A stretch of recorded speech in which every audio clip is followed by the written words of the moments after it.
Exactement, et comme le veut la tradition, vous allez le découvrir en images, la flamme a été allumée dans le temple d'Héra à Olympie en Grèce aujourd'hui. Cérémonie en costume, selon une méthode inspirée de l'Antiquité, en présence du président du comité olympique international, Thomas Bach, du président grec également, et du premier ministre sud-coréen que vous voyez à l'image. Le premier relayeur, parce qu'il y en avait un, regarde, il était en bonnet à Athènes, il est bien.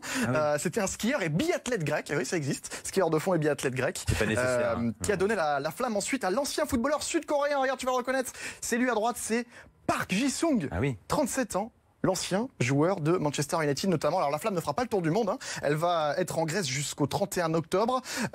Où ensuite elle va être donnée au comité olympique sud-coréen. La flamme va partir en avion jusqu'à Incheon en Corée du Sud pour ensuite entamer un périple dans le pays. En passant par 17 villes et municipalités. Il y aura en tout 7500 relayeurs jusqu'à l'arrivée à Pyeongchang le 2 février prochain. Alors d'où vient cette idée, un petit peu saugrenue finalement, de la flamme olympique, de ce mythique relais? Eh bien, tu vas voir, tu vas découvrir le visage de l'homme qui a eu l'idée. C'est ce monsieur dans les années 30.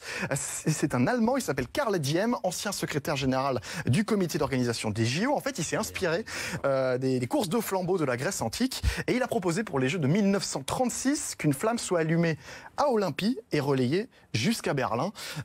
Sauf que pour les Jeux d'hiver, en fait, Nico, l'histoire est un petit peu plus récente.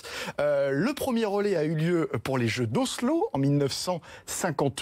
Donc le premier c'était en 36 pour les Jeux d'été, exactement. Mais on n'est pas parti depuis Olympie pour le premier relais, mais on est parti de là. C'est un magnifique endroit qui s'appelle Morgedal en Norvège, cette magnifique vallée qui est considérée comme le berceau du ski, avec bien cette statue que tu vois de Sondre Norheim, qui est une grande figure du ski norvégien. Et en fait, la flamme avait été allumée dans son foyer, dans son chalet à ce monsieur. Et c'est de là qu'est partie la flamme des Jeux d'hiver pour Oslo. Et c'est de là qu'est partie également la flamme des Jeux de Squaw Valley aux États-Unis en 1960. Ce sera comme ça jusqu'aux Jeux d'Innsbruck en 64, où ensuite la flamme finalement est partie d'Olympie.